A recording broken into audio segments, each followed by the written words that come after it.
Hello once again everyone to Let's Play Bayonetta. I really don't have anything special to introduce with for this chapter, so let's just get right into it.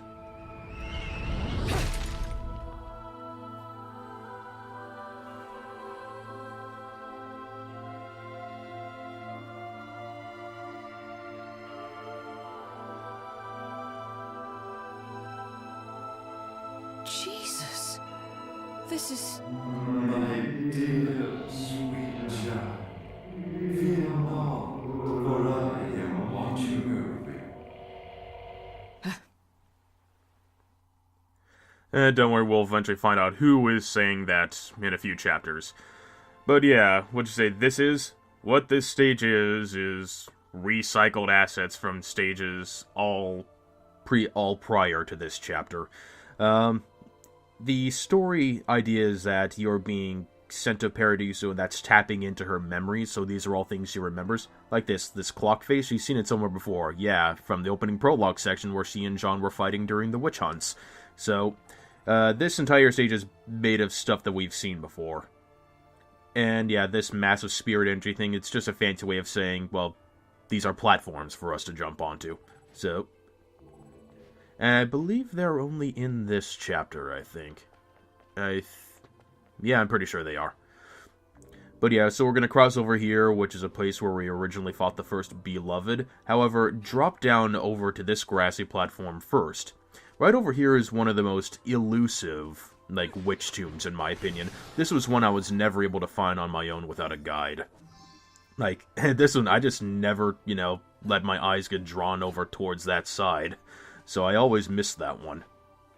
And right up here, on the same token, is the first crow of this chapter.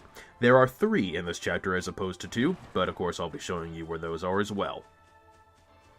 Now, once you get into this main plaza, what I like to do is charge up the Shuraba's main attack and preserve it by going into Panther form. You only have to fight 3 enemies for this verse, an Ardor and 2 of these fat tuba angels. However, if you're not careful, these tuba angels will use their tuba lasers in order to kill the other enemies here. One run was killed because as soon as the verse started, one of the angels used its tuba and it killed the Ardor and the other tuba angels. So you want to take out these guys fast, or else you're not going to get a good ranking at all. You will notice that the Ardor is not using his typical sword, but in fact a key. You have to use a few keys in this chapter, actually. I mean, that functions exactly like their normal sword. They have the same moveset. It's just, well, they're using a different weapon. It might have slightly longer range, I'm not exactly sure, but... In any case, we have to use this key on this central place where a fountain used to be originally, and use it at the bottom of the statue. Doing so will end the verse, and it'll give us our ranking. And it'll cause these Halo platforms to appear. Now, don't go up those yet, because there are 2 things to get to down here. See this upcoming wall with a sun on it? I originally did not know that these walls were breakable, but I should have because of all the cracks on there. But yeah, behind this one is another witch chest. And it contains the first of 3 pieces to the new gold LP that we are going to have by the end of this chapter. Now, run to the absolute opposite side, back where the original Gates of Hell portal was, and we'll find an even bigger wall that's just as breakable as before. And this will be the entrance to the very first Alfheim of this chapter. Now, this Alfheim can be kind of tough to get a good ranking on because... just like the part where we had to protect Cereza, this part here, we need to go out of body here, which means that you can't let your physical body get hurt. Because if you're not out of body, you can't hit any of the angels. So, again, I had the Gaze of Despair equipped, so that it'll draw the enemies to me instead of going to my physical form, thereby, limiting the potential chances that they could, deal damage to me. I favor the Scarborough Fair guns for this battle, as well as the Kulshedra, because of how often that you go into witch time during doing this method. It makes all the targets a ripe for using the Kolshedra lasso ability and just swinging it around. Because all the enemies are drawn towards you, they'll generally be in a pretty, short radius around you. So using the Kolshedra, like, whip abilities during Witch Time is very, very good idea in my opinion. But I tend to prefer Scarborough Fair over Shuraba and the Onyx Roses because Shuraba's a bit too close to all these angels. They can sometimes, deflect your attacks and they won't get staggered. So getting in close is not a good idea in my opinion. And Onyx Roses, like, the main, advantage to the Onyx Roses is that they can stagger enemies with the charge modifiers, but aggroed enemies are really tough to stagger, so I prefer keeping the Scarborough Fair Guns on, since their charge modifiers can always deal consistent damage to everyone, so that's why I prefer using it. And I favor the punch, punch, kick, kick, kick combo for the Scarborough Fair, because the last two hits are both Wicked Weaves. So you could use that to deal quite a bit of damage, and use dodge offsets in order to get rid of one of the combos if you need to. But yeah, like, other than that, it's a pretty standard battle, just, dodge a whole lot, Like, I'm pretty sure you see it, like, the only things you fight here are mostly basic affinities, like 1 or 2 applauds, and just this Ardor at the very end. This is the last guy that you fight here. Yeah, I take 1 hit, but it's still enough to get me platinum. I was lucky that I got a perfect counter there, so I got Witch Time so that it didn't count as damage, or else I would have had to restart this again. Yeah, I did this in 2 takes, thankfully. I mean, yeah, when the enemies are aggroed in Witch Time, they probably won't get staggered, and if they don't get staggered, then you're not going to cancel their animation, so sometimes if Witch Time ends, and they're still in the middle of their animation, as soon as it ends, you could get hit. And for the Ardor, if you keep the combo really high like I did, you might as well just go ahead and use a Torture attack to finish him off. And that's how high a combo you can get if you complete a Alfheim like that with the Gaze of Despair. And with that, we got another Broken Moon Pearl, and that gives us our next Moon Pearl. I think we only have 2 Moon Pearls left to get, so that just means 4 more broken pieces before we have all of them in the game. Now, like any time when I equip the Gaze of Despair for a match like that, always make sure to unequip it, once you leave it, because you don't want to, like, get into your next fight and then just discover, oh, holy crap, I just, I shouldn't have left this on, now this is really tough, now I gotta fumble around. But with that, now it's time to ascend these Halo platforms. Yeah, I stay on this side of the platforms because this leads you to, the way up. Now, for this next fight, we're going to be on this sphere, and there's only a few enemies to fight. It's like, say, 3 affinities and 1 applaud, and the applaud has the key. What you want to do on here is avoid using Wicked Weaves that punch or kick the enemy away, unless you're sure that it'll kill them, because on here you'll have to try and run around and trying to find them again, and that can make you waste time, that can make you lose your combo and everything. So try to kill them by different methods. See that at the end of that, like say just mass punch a whole bunch of time combo for the Shuraba, the Wicked Weave slams the enemy down. That's a pretty good one to use. But yeah, if you punch away too many enemies, you'll have to be running around trying to find them a whole lot. And yeah, that could kill your ranking since, yeah, you'll probably lose your combo by the time you find them. But with that, we activate, yet another pathway up.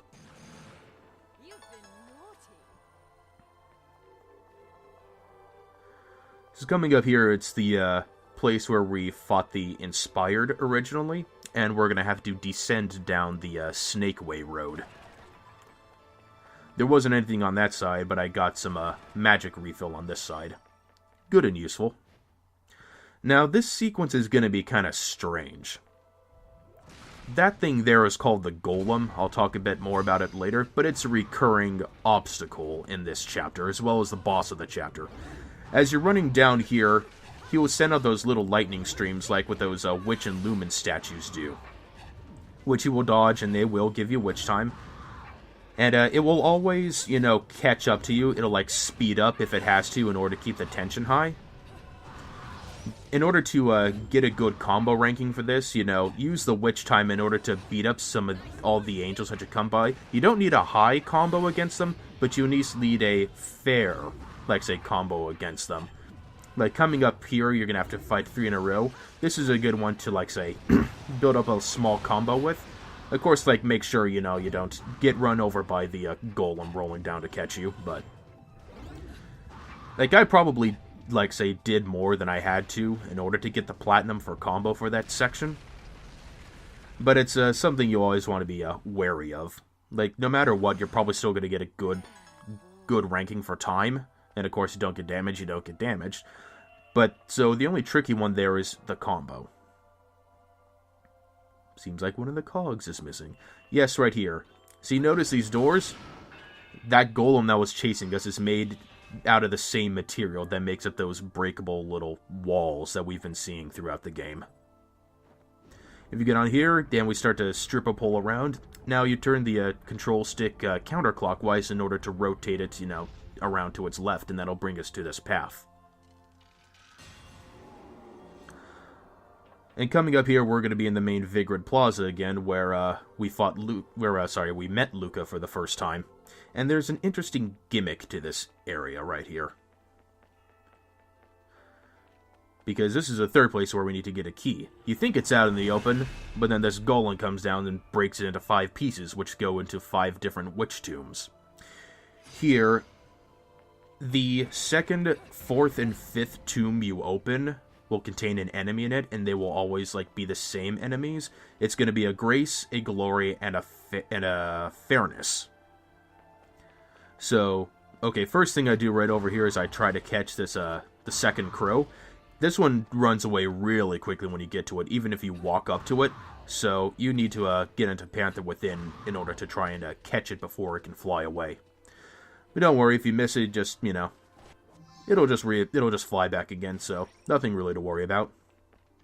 So, the way I like to take this is, I want to open that chest right over there first. Because I don't want an enemy popping out of this one, because as you can notice, the golem keeps stomping down here.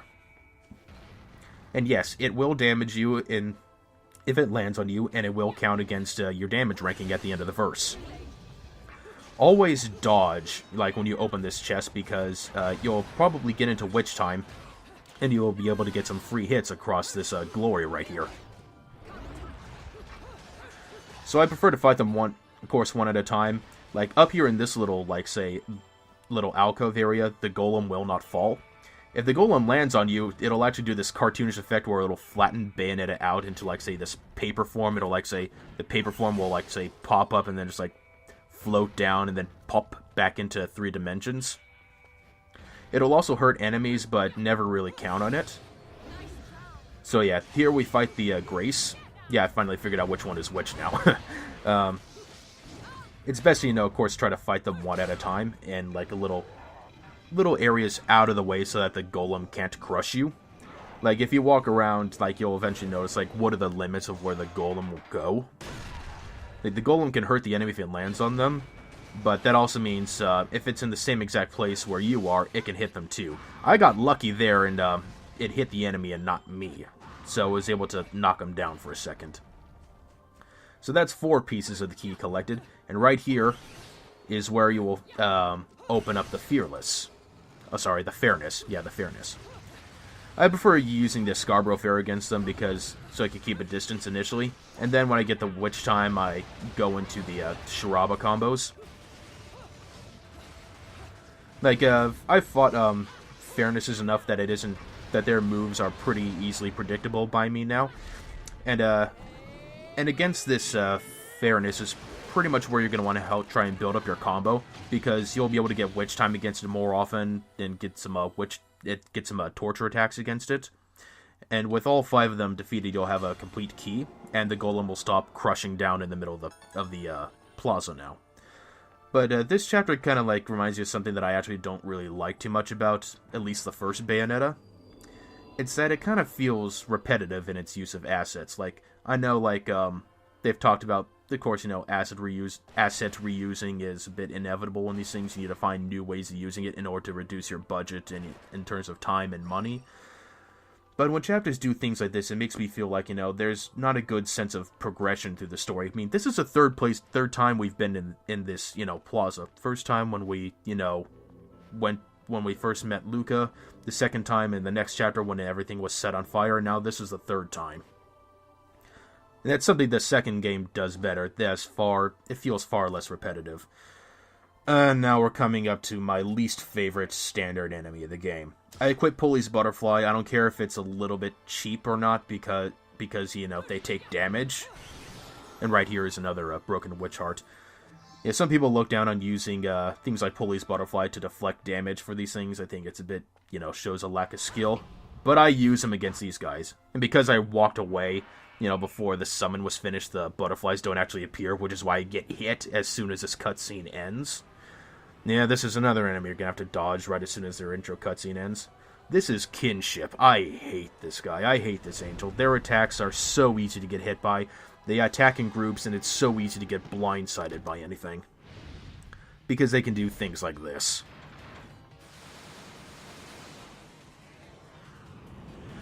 Depending on if you're lucky or not, those missiles will or will not give you witch time. And if you miss and you don't get witch time, that happens to you. So, yeah, that causes a lot of, resetting.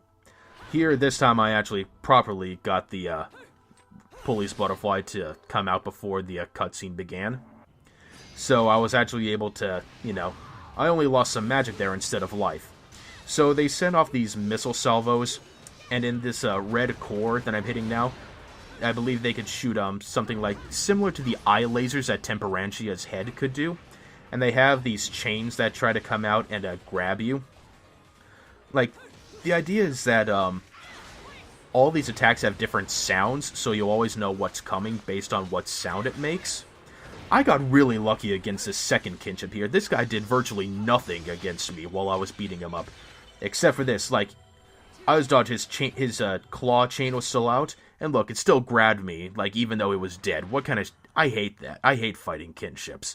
Thankfully, it doesn't count against damage towards my ranking. I was worried that it would, but since the angel was already dead by the time it grabbed me, it didn't penalize me for the final ranking. See?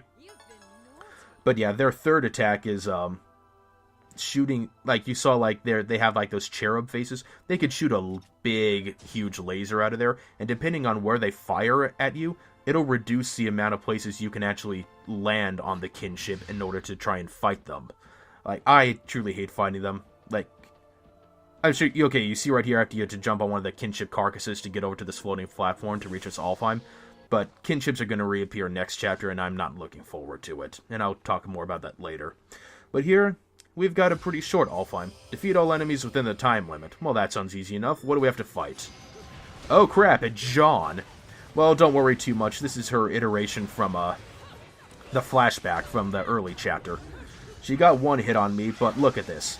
She only has really one life bar in this Alfheim because it's based on the flashback form, and that's how quickly she can die. So, as long as you're able... Like, she will do things like, attack you with her own sword and with Wicked Weave attacks, so you can get witch time from those. But yeah, all you really need to do is just get lucky enough with witch time against her, then just do a basic combo with Shiraba like that, and you'll pretty much already almost won. So, that's actually a pretty simple Alfheim. Like, you might get unlucky and get hit a few times, and that could ruin, your ranking if you're going for a, of course, platinum. But actually, it's a pretty simple one to get through. She's the only enemy to fight. And look, when they, like, say, the Kinships moved and deleted themselves as I was trying to fly back. So, yeah, they don't even make good platforms. I hate Kinships. And right there is a second piece of the gold LP. Of course, is what we get for defeating the first wave of Kinships. And wow, there's just a whole bunch of witch tombs this chapter, isn't there? And that's the next Broken Moon Pearl. I believe that's, yeah, only just got a few left. Now, for this segment here, equip weapons that you are very comfortable with. Not for this immediate part, but for what comes afterwards. You can actually there's really no point in destroying these tentacles unless you just want to try and get some money or something. You might get, like, say, a health recovery item, but there's really no point to doing this. Like, as you're falling, if you land on the bulb, it'll, you know, be destroyed, or if you shoot it with a weapon. The only point to breaking them is that you get an achievement if you, destroy all of them in one fall. So, like, if you miss, you can just, you know, kind of, like, say, kind of kill yourself and, like, say, fall off the ledge and just on the platform that you're falling towards now, and you can just start again. That'll, of course, damage you. And if you hit, like, say, the spikes on any of the tentacles, you'll get damage as well. And you're in the middle of the verse, so you don't want that. Especially because right at the bottom, you have to fight another 3 joys. I got really lucky with dodging them in this verse. Like, this was all done in one take. I was amazed that I didn't have to try doing this again. Something I never noticed before until I just did this recording is just how much damage the torture attack does against the joys. Like, look, she has, like, what? Like, say, 3/4 of her life bar? Not no more, she doesn't. So, yeah, I never really noticed just how much damage that does. I couldn't even believe I dodged that there. Those, like, little feather bullets that other joys shot at me off screen. I couldn't believe I actually dodged that. But, yeah, the torture attack is it's slow, like the torture attack against the harmonies are, you know, the one that gives you the chainsaw. But I'm okay with this one because it gives you a good break against fighting the harmonies, and it does a lot of damage against them, so... Okay, and plus, when you only have to fight one joy, it's a lot more manageable. See, yeah, though that was her whip attack, and I got hit by that just once. Joys are really annoying to fight. I don't like fighting them. Thankfully, they die easy enough when they actually get hit. So over here, this was a section from, I believe, the basic first chapter 1, where, you know, you had to fight the beloved that was climbing up these staircases, destroying them along the way until you fought him, like, right around here. Now, this golem is going to be an obstacle trying to crush you for the remainder of this chapter, but it's pretty simple to avoid. Right here, I go into this Gates of Hell not because I need to buy anything, but because I wanted to create a checkpoint, because there's this hidden verse right here. Instead of going up the pathway, fly over here, and destroy these statues that you see. They contain enemies inside, and that'll give you this hidden verse 9 that you'll, of course, want to, you know, complete if you want to go for a complete, you know, platinum or pure platinum rank.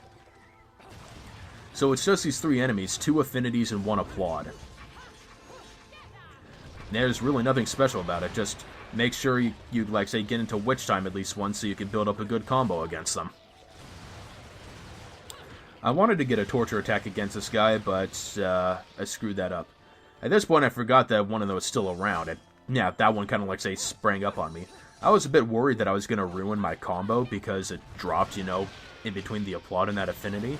But I was amazed that I actually managed to get a pure platinum against this. So, that one's not a tough one to get a platinum for combo on, just, yeah. And right here is the final, like, say, cracked wall of this chapter.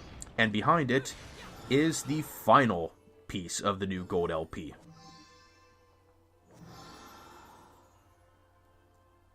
So let's go give that to Rodin now, shall we? So yeah, thankfully he's not a far distance away. Another LP? Working me to the bone. But no need to pity me. I was bored anyways. Let me go whip some things into shape for you.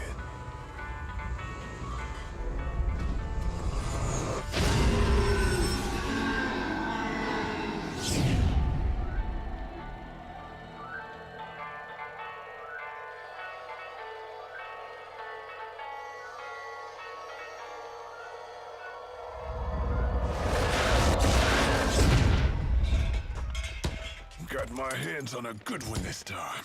You really get to lay eyes on this one, I tell you what.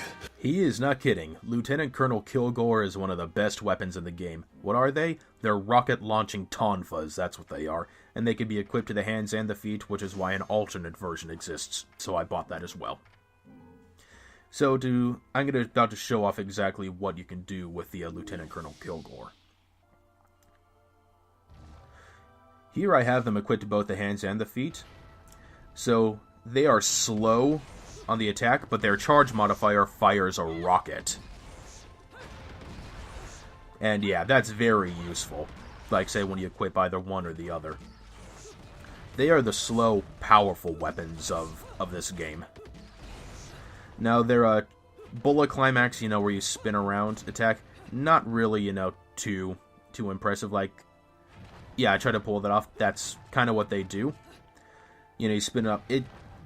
She kind of, you know, attacks in a circle and then just kind of fires rockets in opposite directions. As you can see there, the leg bullet climax is more useful than the hand one is.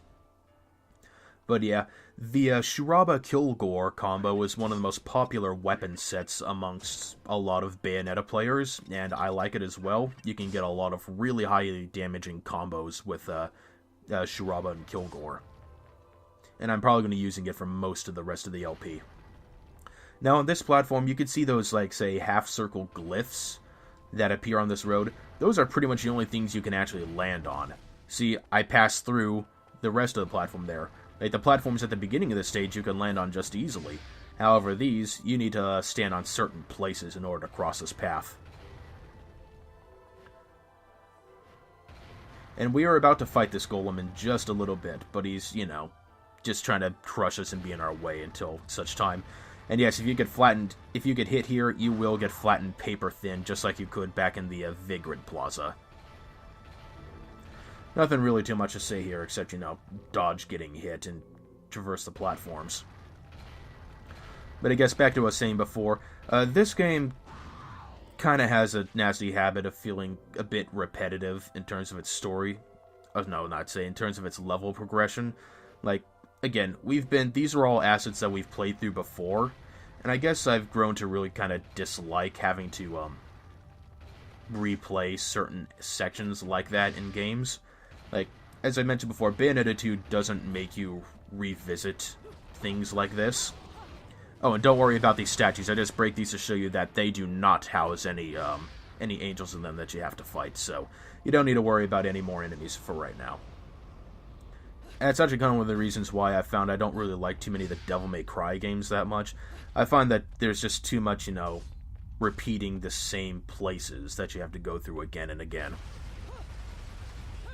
You're showing once more? No enemies. Now, Golem is a very easy boss to fight. He dies really quickly. He has low defense. So I'm going to take a little bit of extra time at the start just to show you everything that he does to you now. We're going to have to fight him again in a later chapter, but he has a very limited moveset here, and I just want to show them off to you because if you fight him properly, you're not going to see all of them.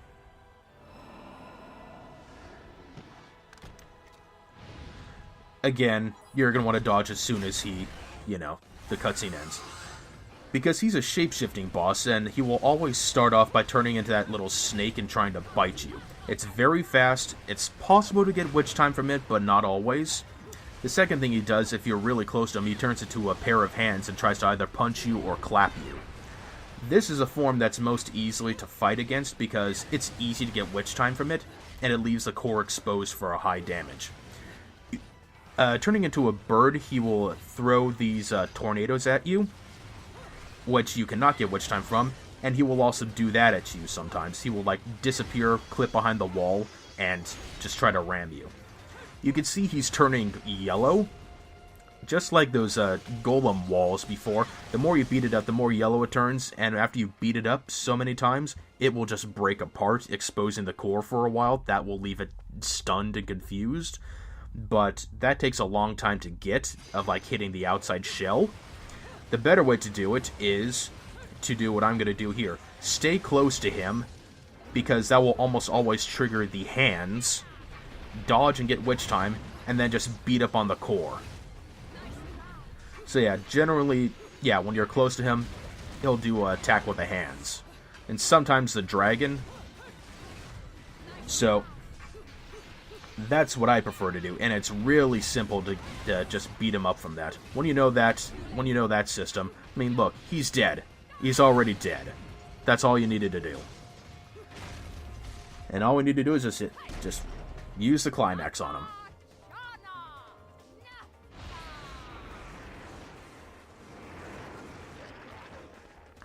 And we get this pretty interesting climax scene here.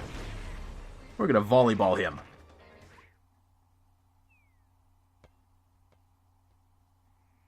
Come on, man. Well, clearly they all got angry because now they're just going to start wailing on him.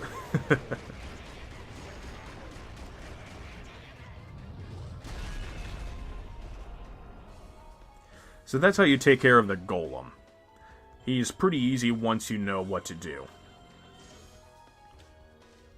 And there we see the room that led Bayonetta to feel a sense of deja vu. That door is open. Sorry, that door is open now. But first, you couldn't even really see that, but I ran up there. Right there is the third crow of this stage. But it's right next to this witch chest, which will give us the next witch heart. And with that, that's another 4 completed, so we get a life extension. Now, we could run through that door and end the chapter, or we could go back to face the final Alfheim, which is unlocked only after defeating the Golem. Yeah. That's what this chapter does. So, where is the Alfheim portal? Right, all the way back to the beginning of this section, right where we first fought the Joys. You don't have to worry too much, though. This Alfheim isn't a big deal. It's not a huge, tedious fight that's really, really hard to do. I prefer the Scarborough Fair as the weapon of choice for this one, because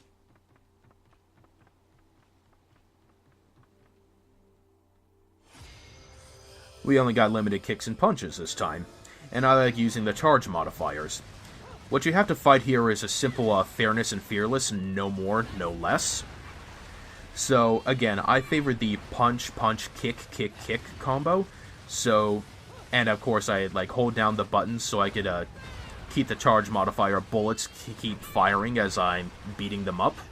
You only have 13 punches and kicks each, so make sure you make each one of them count. Like, I don't know why I did the punch-kick combo right there. That's not as strong. Like, I quickly switched over to Shuraba and Kilgore just to get rid of that one quickly. But yeah, I do the punch-punch, kick-kick-kick combo in order to utilize the Wicked Weave attacks. And that's all you have to do. And you only have, 3 hits, so make sure you don't get hit, or else it will ruin your chance at a platinum ranking. So you can't even get hit once. But yeah, that one's pretty simple. Overall, really. Like, I think some people prefer to use Shuraba and Kilgore for that one. I like to use, I think Scarborough Fair is a bit of a safer bet, personally, so that's why I use it instead. And with that, now we can finally exit the chapter. So yeah, not really much in the way of, like, say, story or cutscenes today, but, well, that's just the way this chapter is. It's a delve into Bayonetta's memories, or something, I guess. So most of the verses in this chapter have quite a few little tricks that are needed in order to get a good ranking in them, but once you know them, it's not too difficult to get good rankings on the verses in this chapter. And with that, really, there wasn't not too much else to say about this. I think I covered everything pretty well for this video, so with that, I think I'll see you guys next time. Thanks for joining me, I hope you enjoyed the video, and I'll see you next time on Let's Play Bayonetta.